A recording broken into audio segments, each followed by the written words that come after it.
sou o professor Renan Duarte e vou lecionar a disciplina de Ciências do 7º ano do Colégio Emaús.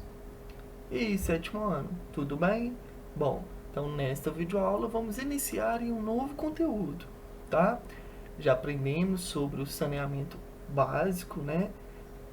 A importância da rede de esgoto, né? Do tratamento da água. E a gente vai entender um pouquinho agora de algumas doenças de veiculação hídrica, ou seja, que podem ser transmitidas através da água. Como assim, Renan? Água transmitindo doença?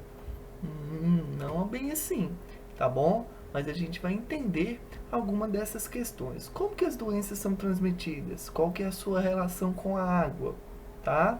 Então, dentre essas variadas doenças, vamos falar dessas 4: amebíase, giardíase, cólera e leptospirose. Vamos para a página 162.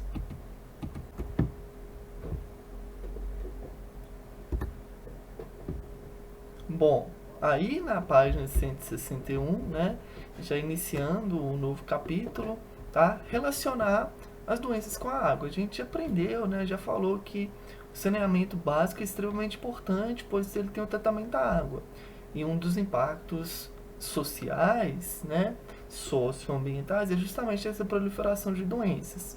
Mas como assim? Como que uma doença pode ser transmitida através da água? Geralmente, as doenças elas são transmitidas por animais, né? Pelo rato, pelo pombo, pela barata. Peraí, barata transmite doença?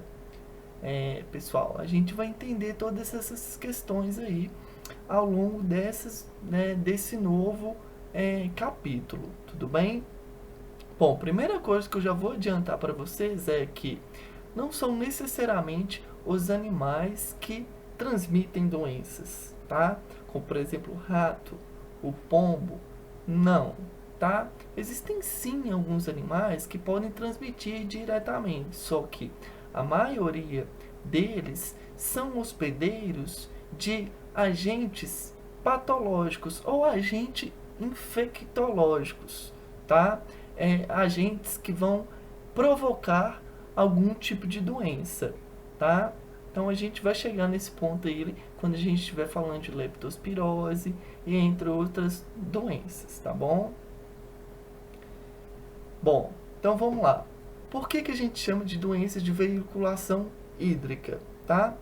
As doenças relacionadas à água contaminada são chamadas de doenças de veiculação hídrica, ou seja, podem ocorrer na água, mas não é o fato da água que vai transmitir. A gente já sabe que dentro da água, né, principalmente aquela água que não é tratada, tem vários micro-organismos. Sim, esses micro-organismos podem transmitir algum tipo de doença. Então a gente tem que lembrar aí, ó, a maioria das doenças, pessoal, são transmitidas por micro-organismos. Só que, Renan, você já disse que existem micro-organismos que são bons. Sim, como por exemplo, dentro do seu corpo agora tem um tanto de bactéria, ó, bacana, legal, que é extremamente importante para o seu processo de digestão. E aqueles micro-organismos que geram algum tipo de doença, algum impacto social, é o que a gente vai chamar de agentes patogênicos, tá bom? Que vão provocar o quê?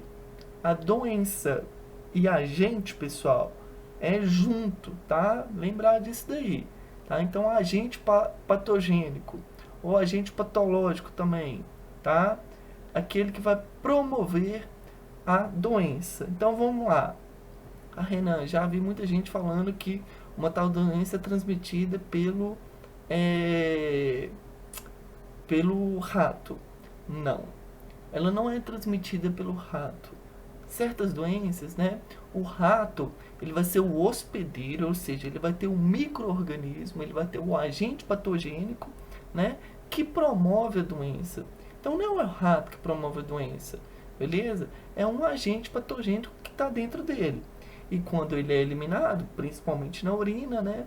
Outros seres vivos tiverem acesso a essa urina, ele vai contrair aquela doença, tá bom? Outro exemplo, dengue, que a gente fala bastante, tá? A gente fala muito sobre a dengue. O que causa a dengue? É um mosquito? Muita gente erra isso, pessoal. Não, a dengue é uma doença viral, tá? Porque o agente patogênico dela é um vírus, tá bom? Assim como a Covid-19 também é uma doença viral, tá? Pois a Covid-19, né, é uma doença provocada por um vírus. Falar disso em outras palavras, a doença Covid-19 é provocada por um agente patogênico, né, que é um vírus, beleza? Então a gente tem sempre que relacionar aí. O rato, barata, vermes, né, micro-organismos, tá? Transmitem doenças. Agora, na maioria dos vertebrados, né, e alguns invertebrados também, como o caso dos mosquitos, eles vão ser os hospedeiros, tá bom? A gente vai aprofundando isso daí ao longo do nosso novo conteúdo. Então, vamos lá para falar sobre amebíase nesse primeiro momento. É uma doença de transmissão hídrica relacionada com um micro-organismo conhecido Entamoeba stolótica. A giardíase é causada por outro micro-organismo, a Giardia lamblia. Então, olha só, são nomes diferentes, por isso vão transmitir doenças diferentes, tá? São agentes, vejam só, patogênicos diferentes, provocando doenças diferentes. Mas vejam só, por que a gente se relaciona com a água? Eles sobrevivem nela, tá? E está sempre relacionado aí com o esgoto também, tá? Por exemplo, o rato. Rato vive próximo onde tem lixo, não é mesmo? E o rato também, ele pode possuir aí, né, alguns agentes patogênicos que vão transmitir a doença. E quando o rato urina, né, ele provavelmente vai urinar onde? Próximo onde tem lixo, né? Até mesmo se tiver rio, né, água parada, a urina dele vai ficar ali. Vai ficar com o quê? Com um agente patogênico. Aí passa alguém lá, passa a mão naquela pocinha, leva a mão até a boca, pronto. Contaminou já. Porque achou que era só água. Não, é só água suja. Sim, é só água suja. Só que por um azar do destino, um rato tinha urinado ali e este rato estava contaminado por um tal agente patogênico. Tá bom? Aí então, falando da amebíase e da giardíase. É causado por micro-organismos diferentes, tá? Só que ambos têm o mesmo hábito de se instaurar no intestino humano. Aí uma foto, né, uma fotomicrografia, pessoal, ou seja, uma foto pequena da entamoeba stolítica e uma eletromicrografia, tá, da Giardia lamblia. Os principais doenças, os principais sintomas das doenças são diarreia, cólica, náusea, vômito, emagrecimento e cansaço. No entanto, existem situações que o indivíduo está com a doença, mas não apresenta sintomas. Pode ser chamado de assintomático.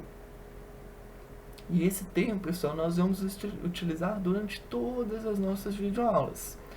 Doença, quais os sintomas? Assintomático, não apresenta sintoma, tá bom? É o que vem ocorrendo muito também com a atual Covid-19. Muitas pessoas estão contraindo, né? Só que contraindo a doença viral, um agente patogênico viral, só que é assintomático, não apresentam os sintomas. E isso é extremamente ruim, porque ela está com a doença, não dá febre, não dá sintomas e está transmitindo o vírus regularmente. Então, relacionando aí com o que a gente aprendeu, a falta de condições adequadas de higiene é a principal causa de disseminação tanto da amebíase quanto da giardíase. A transmissão dessas doenças é feita pela ingestão de água e alimentos contaminados por fezes de pessoas ou animais doentes.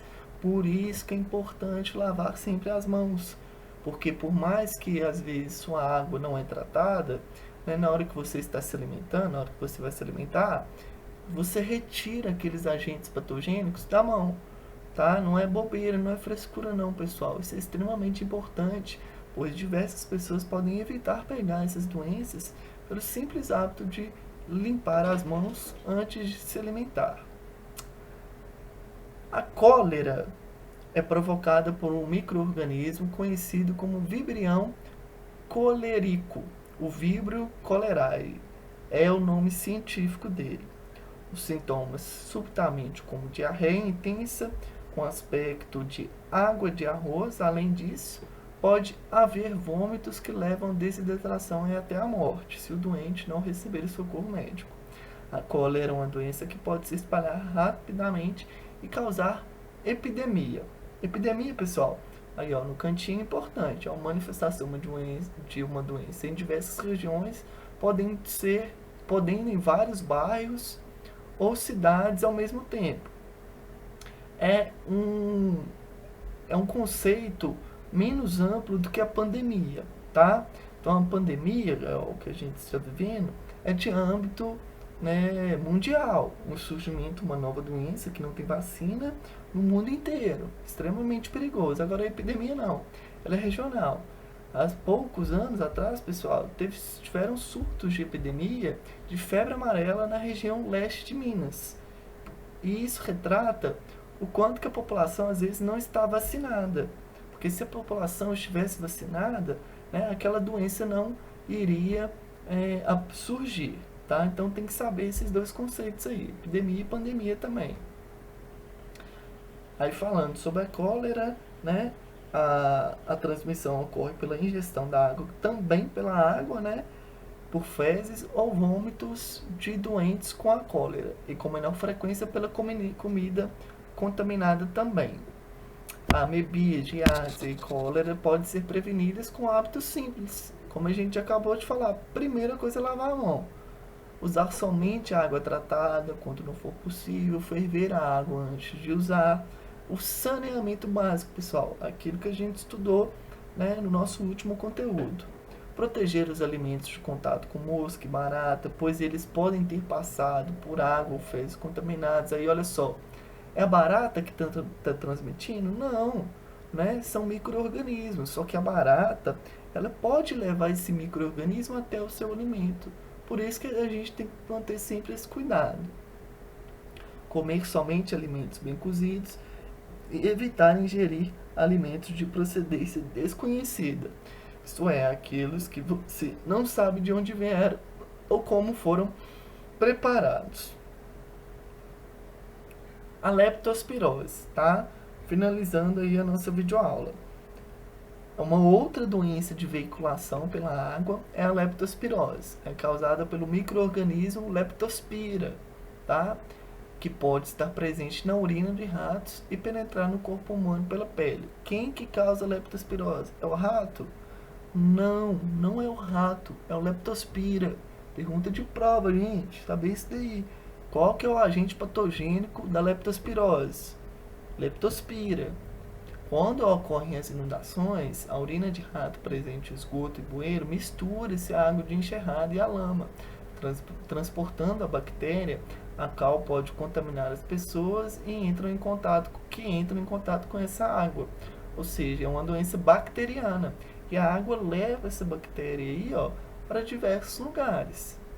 Os sintomas mais comuns é a febre, calafrio, dor muscular, dor de cabeça, que podem ser confundidos com simples sintomas de gripe. A leptospirose pode provocar hemorragia e comprometer o funcionamento dos rins e dos pulmões, podendo levar até a morte. Para prevenir a leptospirose, é muito importante que o poder público invista em obras de saneamento básico, para impedir a enchente ou acúmulo de água contaminada nas vias públicas, como construção e a manutenção de galerias de esgoto para escoamento de água de chuva, limpeza e canalização de córrego, tratamento de água e esgoto, coleta e tratamento de lixo, controle de roedores. Pessoal, Tudo isso aqui, ó, se resume a obras de saneamento básico. Mas isso tudo não valeria de nada se a própria população não tem o hábito de, como a gente acabou de falar aqui, ó, lavar sempre as mãos, tá? Lavando sempre as mãos antes de se alimentar, pessoal, nós vamos estar prevenindo, ó, de todas as doenças de veiculação hídrica, porque pode ser que você se contraia, entre em contato com um agente patogênico aí só pela pele, né? Às vezes você está com um objeto na mão, seu objeto caiu em um lugar onde a área estava inundada, caiu numa poça, esse seu celular, né? Você pegou seu celular, só que entrou em contato aí com uma água onde estava presente a urina de um rato. Você não pegou a doença. Você não pegou, você só vai pegar a doença se pegar e levar a mão até a boca, né?